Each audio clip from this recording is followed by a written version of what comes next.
मूल मंत्र दा जप एक ओंकार तो लैके गुर प्रसाद तक वाहिगुरु वाहिगुरु वाहिगुरु मंत्र दा जप 2 वक्त 10 मिनट 20 मिनट आधा घंटा या जितना उसको समा।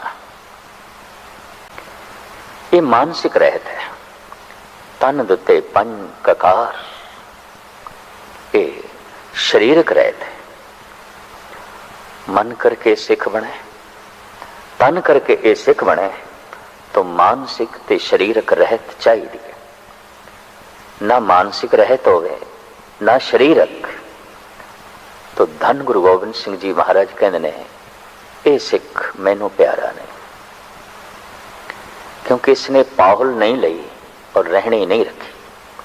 धरे केस पाहुल बिना देखी मूर्ख सिख, तिसको दर्शन ना है मेरा पापी त्यागे बिख। रहतनाम में इस तरह के बोलने, ज्यों काहू पे गधा नवायो फूल माल ताए मूंड धरायो। जिवें कोई खोते नूं इशनान करा के उहदे गल विच फुल्लां दी माला पावे और उहदे शरीर दे उत्ते चंदन इत्यादिक लावे। ज्यों काहू पे गधा नवायो फूल माल ताए मूंड धरायो। तैंकी कर तांकी शोभा नाही, हासी होए होत जग माही। अगर इस तरह करके कोई खोते नूं बाजार विच ले आवे, लोकी उसनूं वड्याण नहीं लगे बल्कि हसणगे उसते। भई लै खोते नूं इशनान करा के चंदन ला के गले विच फुल्लां दी माला पवा के लैके आ गया। तैंकी कर तांकी शोभा नाही, हासी होए होत जग माही। ये प्रमाण किस पर थाई दिता जा रहा है? अगां फरमान कर देने, तिम कुरतियन केस रखाए कहो कैसे ओ शोभा पाए। इसी तरह जो कुरैती है उसने केस रखे हुए ने, मानो खोते नूं इशनान कराया गया, फुल्लां दी माला पवाई गई है, चंदन आदक लाया गया, बस खोते दा खोता है। सिर्फ केस ने, ना मानसिक रहत ना बाकी शरीरक रहत। भाई साहब भाई नंदलाल दा बड़ा सुंदर प्रमाण, निशाने सिखी ई पंज हरफ काफ। जिथे हिरदे दी बनावट बनेगी बाणी नाल, मूल मंत्र दे जप नाल, गुर मंत्र दे जप नाल, उथे शरीर सिखी दा स्वरूप पेश करेगा इन्हां पंज ककारां नाल। कक्का के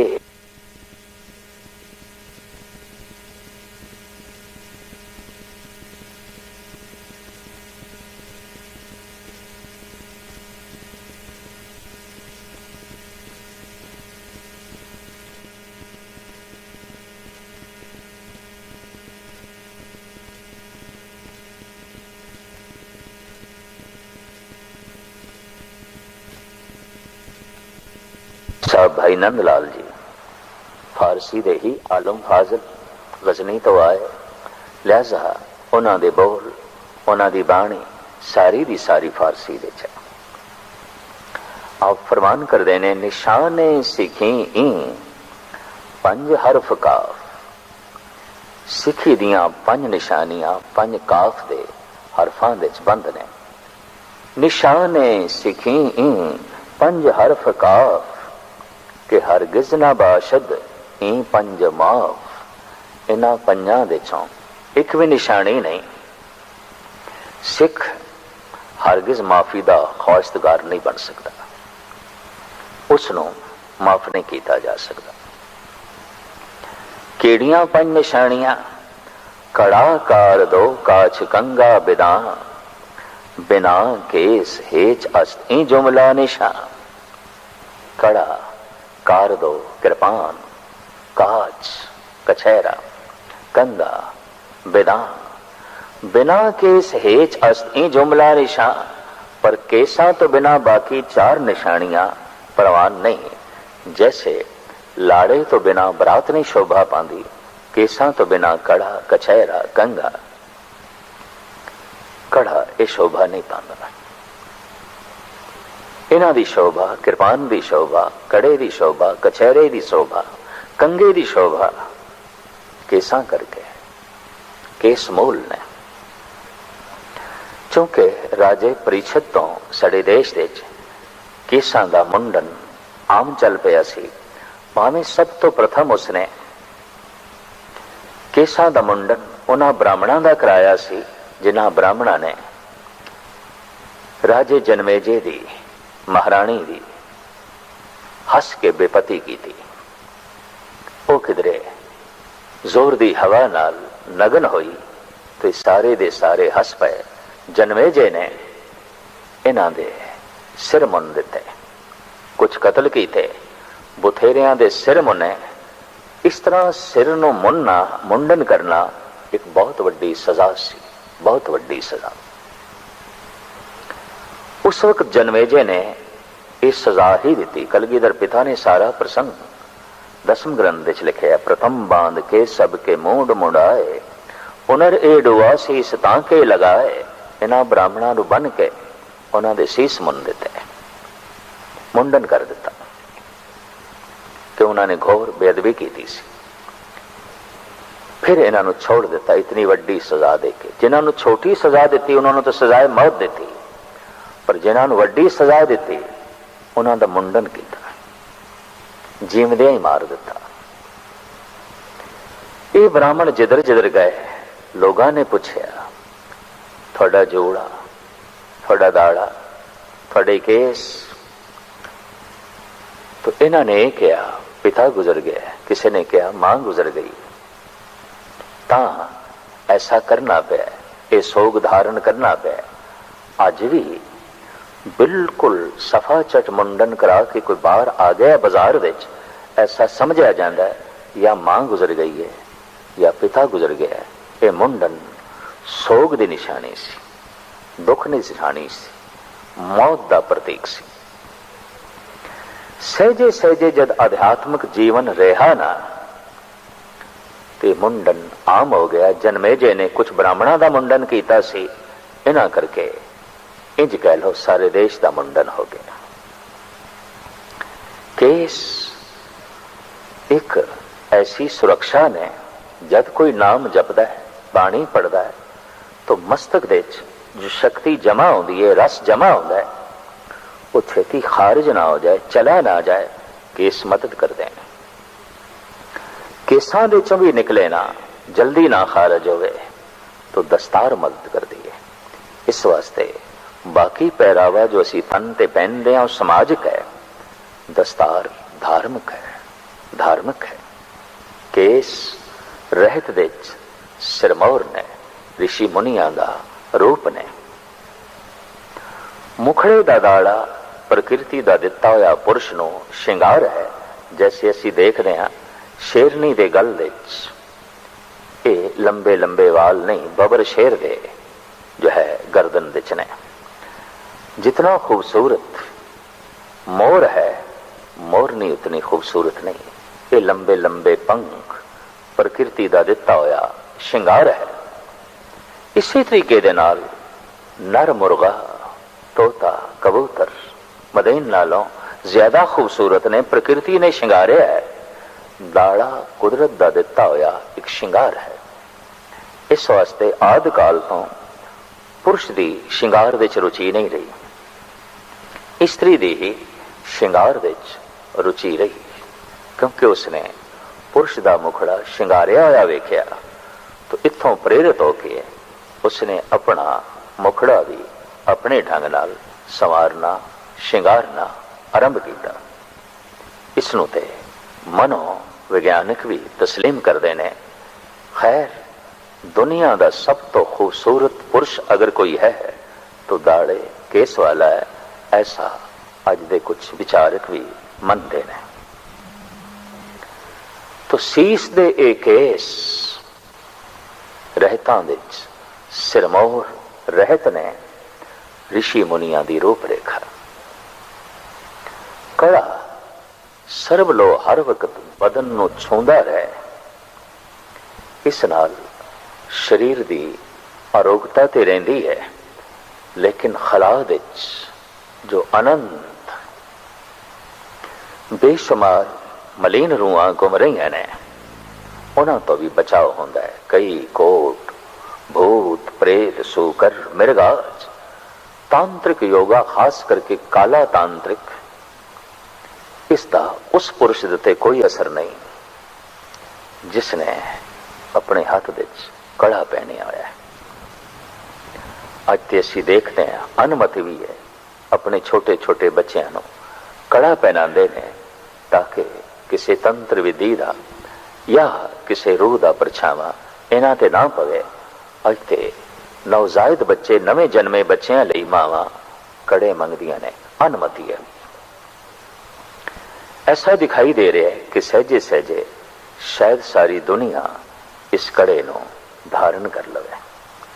कड़ा दाएं हथ विच पाया जाता है।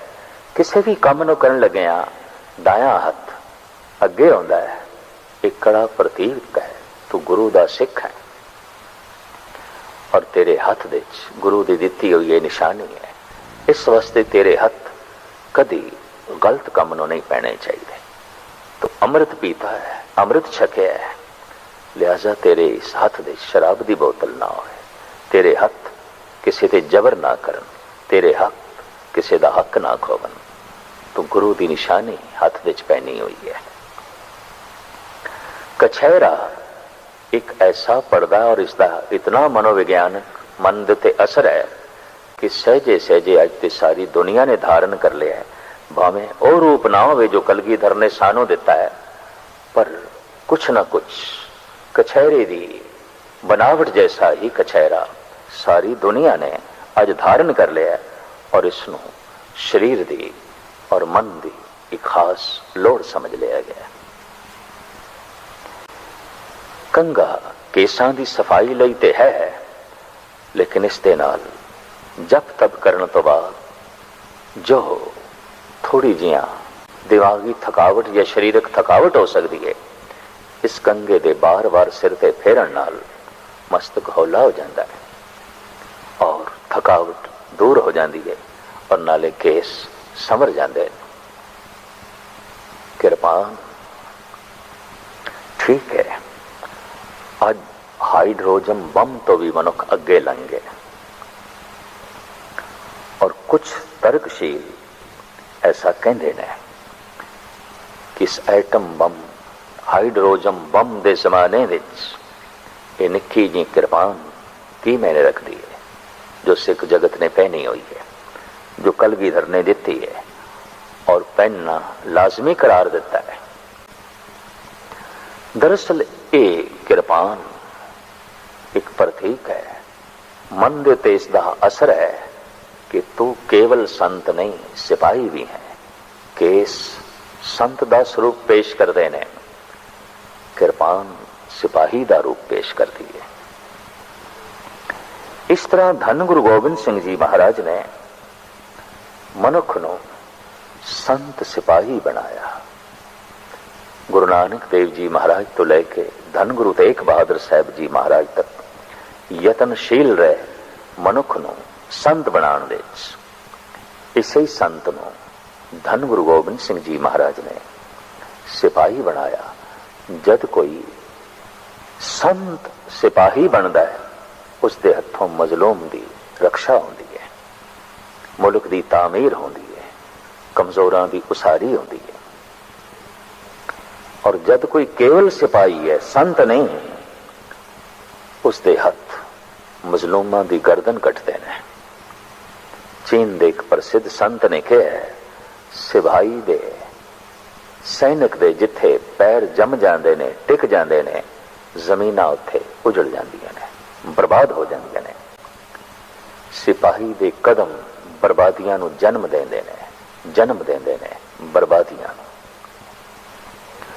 अगर सिपाही संत पहले है तो उहदे कदमां नाल तामीर होंदी है मनुखता दी, उहदे कदमां नाल धरती जरखैज होंदी है। ठीक आख्या है चीनी संत कन्फ्यूशियस ने कि जिथे रुक जाते ने सैनिक दे पैर, सिपाही दे पैर, उत्थे कंडे ही कंडे रह जाते हैं, उजाड़ ही उजाड़ रह जाता है, बर्बादियां ही बर्बादियां जन्म लैंदियां ने। पर जिथे वो सिपाही जो संत पहले है, ਉਹਦੇ कदमां दे राही तामीर आउंदी है, ਉਹਦੇ हत्थां दे राही उसारी आउंदी है, और धरती हरी भरी आउंदी है। मनुख नूं इंसाफ मिलता है, कमजोर दी रक्षा आउंदी है, और जालिम दे पैर रुकदे ने। तो इस तरह धन गुरु गोबिंद सिंह जी महाराज ने संत नूं सिपाही बनाया, और सिपाही दा प्रतीक है शस्त्र। तो शस्त्र पहना दिता। कृपान इस वास्ते पहननी है कि इस छोटी जी कृपान नाल कोई मैदानी जंग दे च लड़ना नहीं, पर यह छोटी जी कृपान एहसास करांदी रहे कि असी सिपाही हाँ, सिपाही हाँ। और इस तरह का अंदर वीर रस बनिया रहे, तो फिर मनुख अपनी भी रक्षा कर सकता है, कौम की भी रक्षा कर सकता है, देश की भी रक्षा कर सकता है, और किसी तरह का भी कोई हथियार होवे उस नाल रक्षा करेगा। लेकिन सिपाही होने का भाव तो बनिया रहे, अंदर वीर रस्ते बनिया रहे, वो तो ताई हो सकता है कि हर वक्त मनुख ने कोई शस्त्र पहने होवे। तो इस तरह कृपान पहनने की, धारण करने की सानू ताकीद की गई। भाई साहब भाई नंद लाल कहने निशाने सीखी ई पंज हरफ काफ के हर गिजना बाशद ई पंज माफ कलाकार दो काच कंगा बिना बिना केस हेच अस्त ई जुमला निशान। अज दे साइंस युग दे विज्ञानक युग दे तरक खड़ी होंदी है कि नाखून कटते हो, ये भी प्राकृतिक ने। तो की होया अगर केस कटे जा रहे हैं, की होया अगर केसां दा मुंडन है। आखिर नाखूनां दा भी तो मुंडन करदे ही हैं। नाखूनां दा वो हिस्सा कटिया जाता है जो मुर्दा ने, मर चुके ने। जिवें घर दे कोई प्राणी मर गया, चलाना कर गया, तो मुर्दे नूं घर दे नहीं रखते, और घर दे रखांगे तो बदबू, घर दे रखांगे तो गलाजत, घर दे रखांगे तो सारा घर मरगट बनेगा। इस वास्ते मुर्दे नूं मरगट घाट ले जाते हैं और जला के खाक कर दें। नाखून जो मुर्दा हो जाते ने मैल नाल भर जाते हैं, और बीमारियां दे वो जन्मदाते बनते हैं। जिंदा नाखून हो जो मांस दे नाल जुड़े हुए है, जिंदा है, उसनों कटांगे तो खून निकलेगा, उसनों कटांगे तो पीड़ होगी। पर जो अगे वध चुके हैं, मैल नाल भर गए, इते मुर्दा है। इस नाखून नूं कटना, मैल नूं कटना है, परे सुटना है। प्रकृति ने जब उसनों खत्म कर दिता है, मुर्दा कर दिता है, तो मुर्दा ते शरीर तो अंग तो एक पासे करना पड़ेगा, जैसे घर दे वेड़े तो मुर्दे नूं एक पासे करते हैं। हाँ, केस भी कुछ मरदे ने, पर सानू किस तरह पता चलेगा किहड़े केस मुर्दा हो चुके ने। दाड़े दे किहड़े वाल मुर्दा हो चुके ने, सिर दे किहड़े केस मुर्दा हो चुके ने। ये साडे हत्थां नूं नहीं पता चलदा, ये कंगे नूं पता चलदा है। जैसे जैसे असी कंगा फेरदे हां, मुर्दा केस झड़ जाते ने, निकल जाते ने। जैसे नाखून रोज वधदे ने, रोज नवे केस पैदा होंदे ने और पुराने झड़ते ने। ये केसां दा जन्म ते मरण जीवन भर चलता रहता है। कुछ ते सियाणे कहते ने कि मुर्दे दे भी केस वधदे ने और नाखून वधदे ने। खैर, जो कुछ भी है, जो केस मुर्दा ने कंगे दे राही झड़ जाते ने, निकल जाते ने, और जो जिंदा ने वो सवर जाते ने, सवर जाते ने। प्रकृति केसां नूं एक सीमा तक रखती है, चाहे वह मुखड़े दे ने, चाहे वह सिर दे ने। असी देखते हैं जो केसां दा मुंडन करते ने, आखिरी दवा तक केस उन्हां दे वधदे ने। दाड़ा मुनिया, चौथे पंजवें दिन फिर दाड़ा आ गया, फिर मुनिया, चौथे पंजवें दिन फिर आ गया। लेकिन इस मुंडन नूं कोई छोड़ देवे तो दाढ़ी एक सीमा ते आके रुक जाती है, और जीवन भर उत्थे जो है रुकी रहती है। उस तो अगे जो है नहीं जाती। केस भावें नवे जन्मते रहते ने, मुर्दा झड़ते रहते ने, लेकिन लंबाई एक सीमा तक ही, आखिरी दमा तक जो है रहिंदी है। प्रकृति ने इस तरह नाप तोल के हर एक नूं जो है केस दिते हुए ने। केसां दा मुंडन प्रकृति नाल जंग है, और इस जंग विच हार ही होंदी है, जित नहीं होंदी, क्योंकि आखिरी दमा तक केस निकलते रहते ने, वधदे रहते ने। जैसे जैसे सिर विच आत्म ज्योति खत्म होंदी गई, नाम अभ्यास खत्म होंदा गया, केसां दी कदर भी घटदी गई। अज भी असीं देखदे हां कि रामलीला विच राम पेश करना है, स्टेज ते विश्वामित्र नूं पेश करना है, विशिष्ट जी नूं पेश करना है, तो जोड़े भी चाहिए ने, दाड़ियां भी चाहिए ने, और अक्सर बाजार तो नकली जोड़े, नकली दाड़ियां खरीद के लियाईयां जांदियां ने।